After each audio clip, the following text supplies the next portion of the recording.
we get into the spiritual teachings that our deen teaches us. There is things happening at different levels.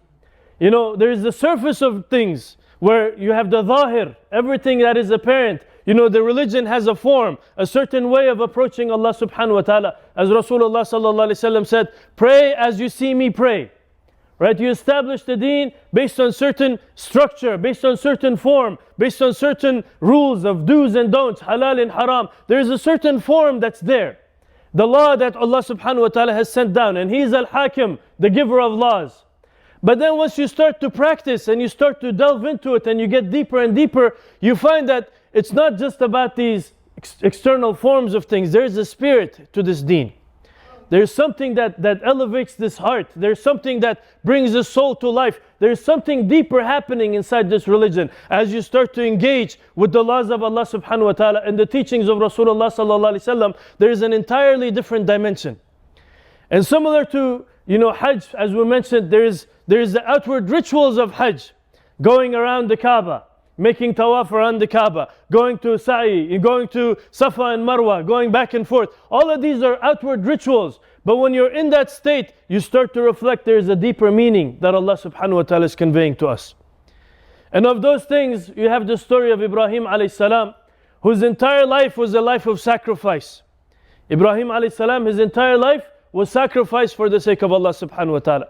And his every movement, every breath, every word, every action was for the sake of Allah subhanahu wa ta'ala. His entire being was for Allah.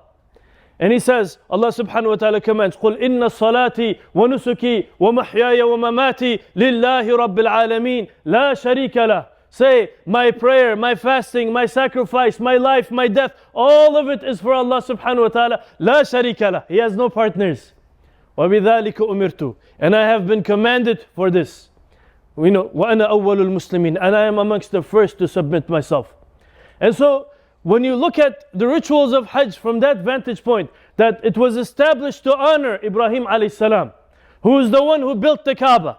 Allah subhanahu wa ta'ala commanded him, built the Kaaba and purify it from all the idols and all the different things and established the worship of Allah subhanahu wa ta'ala. Our scholars said the Kaaba at that moment became the symbol of the oneness of Allah subhanahu wa ta'ala. The Kaaba starts to represent the tawheed of this deen. From every prophet, every one of them made tawaf of the Kaaba. Every one of them made, Hajj towards the Kaaba. Even at the time of Adam alayhi salam, Allah subhanahu wa ta'ala says this was the first house of worship established for the worship of Allah. And so the place was sacred from the beginning of time. And Allah subhanahu wa ta'ala manifested it in the time of different prophets, in different generations. And the symbol of it is that everything revolves around that oneness of Allah subhanahu wa ta'ala. And every direction faces towards the oneness of Allah subhanahu wa ta'ala. You have the Qibla you face every single day. When you face the Qibla, what are you turning your face to? Allah subhanahu wa ta'ala says, wherever you are, turn your face towards Masjid al-Haram. Wherever you are, whether in the east or the west, turn your faces toward Masjid al-Haram. And this is a mighty command if you just think about it, because it gives you a sense of direction. It gives you an aim. As Muslim, you have an aim, you have a direction, you have a goal in your lifetime. Your life is with a purpose. Your goal is towards the tawheed and the oneness of Allah subhanahu wa ta'ala. And your journey, which is your lifetime journey of Hajj, is towards the house of Allah subhanahu wa ta'ala, which is a symbol of the oneness of Allah. And once you arrive there, your whole life, it's a linear worship. You're facing towards the Kaaba. When you enter into the precinct of the sacred house, now it's different. It's no longer linear. You start to circumambulate. You go in tawaf, circles, revolving around the oneness of Allah.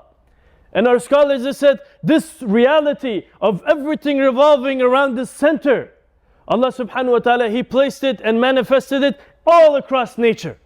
Look, for example, the earth and how the moon circles around the earth.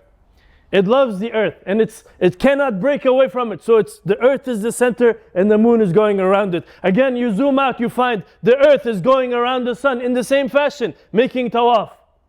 Right? And as it moves around it, you have different seasons. You have different, days of light, days of darkness. You have all these things happening because of this movement around the center. And then you zoom out, you find the earth is going around its solar apex.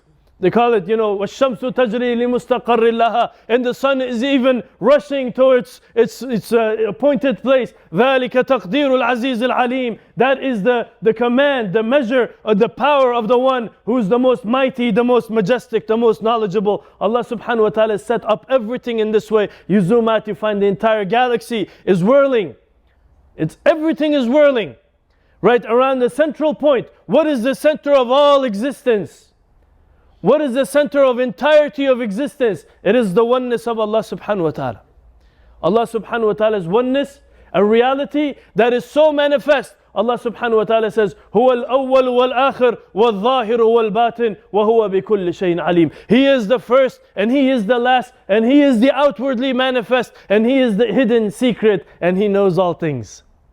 Right? And then you think about these cosmic things, subhanAllah, like the skies, the galaxies, all these things, they're all representing this movement around the Kaaba. And we're just, bringing this heavenly order into the earth with our, manasik that Allah subhanahu wa ta'ala taught us. Because Ibrahim alayhi salam asked him, Arina manasikana, teach us our rites and rituals, and forgive our shortcomings. So Allah subhanahu wa ta'ala taught us to worship Allah in this manner, which is a symbolic representation of a greater reality.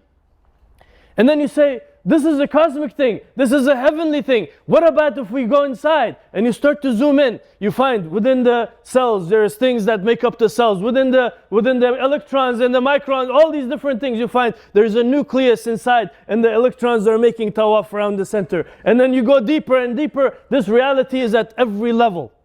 And Allah subhanahu wa ta'ala says, وَفِي أَنفُسِكُمْ. And inside your own selves. أَفَلَا تُبْصِرُونَ. Do you not see this? Do you not see this? سَنُرِيهِمْ آيَاتِنَا فِي الْآفَاقِ وَفِي أَنفُسِهِمْ. We will show them our signs in the horizons and within their own selves. حَتَّى يَتَبَيَّنَ لَهُمْ أَنَّهُ الْحَقِّ. Until it becomes absolutely clear to them. It becomes without a doubt the proof to them that He is the truth. Al-Haqq.